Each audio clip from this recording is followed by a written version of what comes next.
आज आपण बनवणार आहोत खूप चविष्ट मऊ आणि खमंग आलू पराठा। ही रेसिपी घरच्या घरी अगदी सोप्या पद्धतीने बनवता येते आणि नाश्ता, डबा किंवा संध्याकाळच्या खाण्यासाठी परफेक्ट आहे। आलू पराठा बाहेरून क्रिस्पी आणि आतून सॉफ्ट व मसालेदार लागतो।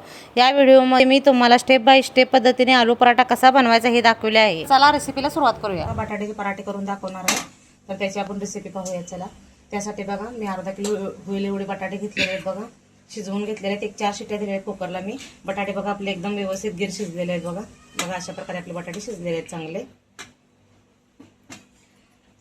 त्यासाठी आपल्याला साहित्य काय काय लागणार आहे बघा। एक लसूण घेतले 10 ते 12 पाकळ्या, हिरव्या मिरची घेतलेली आहे मी, आणि आल्याचा एक तुकडा घेतलेला आहे, आणि ह्यामध्येच आपल्याला जिरं पण घालायचं मिक्सरला बारीक करताना। प्रथम आपण बटाटा बघा असा मॅश करून घ्यायचा आहे। बघा अशा प्रकारे आपल्याला मॅशरनं बारीक करून घ्यायचा आहे, त्यामुळे बटाटे अजिबात तुकडा काही सुद्धा राहत नाही, पिठासारखं एकदम बारीक होतंय बघा। आणि आपल्याला सारण करायला पण एकदम सोपं जातं हे बटाट्याचं सगळं।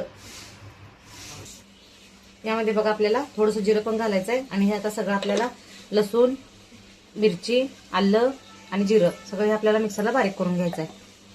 त्या प्रकारे आपलं हिरवी मिरचीचं वाटण तयार झालेलं आहे। आता आपण फोडणी देऊया ह्याला बटाट्याला।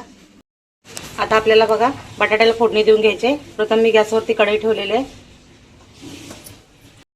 आता मी गॅसवर कढई ठेवलेली आहे बघा, त्यामध्ये तेल टाकून थोडंसं जिरं टाकलेलं आहे फोडणीसाठी, आणि त्यामध्ये हिरव्या मिरचीचं वाटण पण घातले। मिरची आपल्याला चांगली भाजून घ्यायची आहे।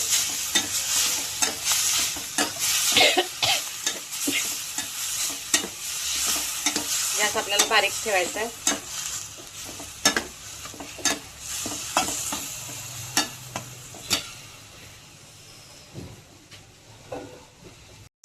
बघा आपली मिरची भाजलेली आहे। आता आपल्याला ह्यामध्ये हळदपूड टाकायचे।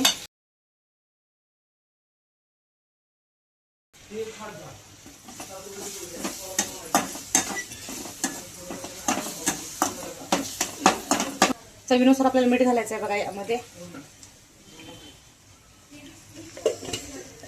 आता आपले हे बटाटे मॅश केलेले बघा आपल्याला यामध्ये घालायचे।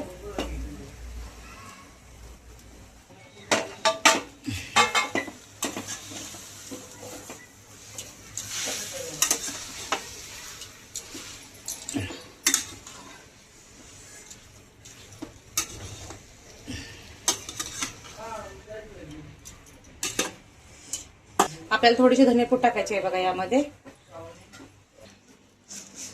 हे बघा आपल्याला धने पण टाकायचे त्यामध्ये। धने थोडीशी अशी घासायचे आणि मग टाकायचे यामध्ये। तुम्हाला पाहिजे असेल टाका, ऑप्शनल साठी आहे धने।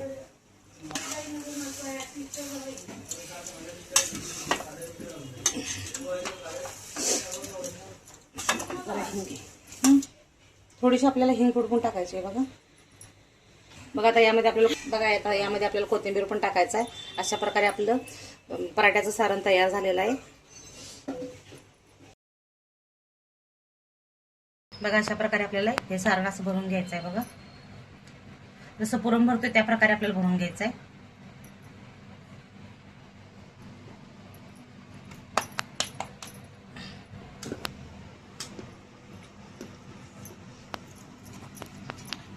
आणि एकदम अबदारी लाटायचं आहे सैल सर, जास्त दाबून लाटलं म्हणजे पुरण बाहेर येते।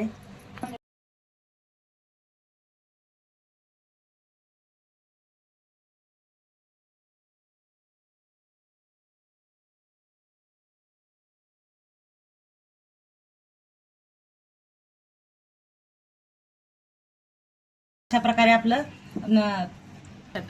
बघा अशा प्रकारे आपला पराठा लाटून तयार झालेला आहे। आता आपल्याला याला तूप लावून भाजून घ्यायचं आहे। बघा आता आपला पराठा लाटून झालाय। प्रथम तव्यावर तूप सोडून घ्यायचं आहे आणि तूप टाकून आपला पराठा टाकायचा आहे, त्यामुळे तव्याला चिटकत नाही। आणि आपला करपूस होईपर्यंत पराठा भाजून घ्यायचा आहे बघा आपल्याला एकसारखा।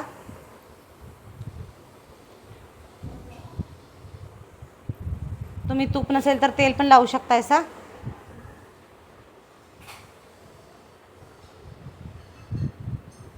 गॅस फास्ट ठेवायचा आपल्याला, गॅस बारीक करायचा नाही आहे अजिबात। बटाट्यामुळे लवकर पराठा आपला भाजत नाही। मी त्यामध्ये अमूल बटर पण थोडं घातलेलं आहे बघा। तूप आणि अमूल बटर दोन्ही मिक्स करून मी वापरलेलं आहे। अमूल बटर ऑप्शनल साठी आहे, तुम्ही तेल पण वापरू शकता। तर तर बघा अशा प्रकारे आपला पराठा भाजून तयार झालेला आहे. दह्यासोबत तुम्ही पराठा ट्राय करू शकता. असा एकदम टेस्टी लागतो पराठा. तुम्ही नक्की ट्राय करून सांगा.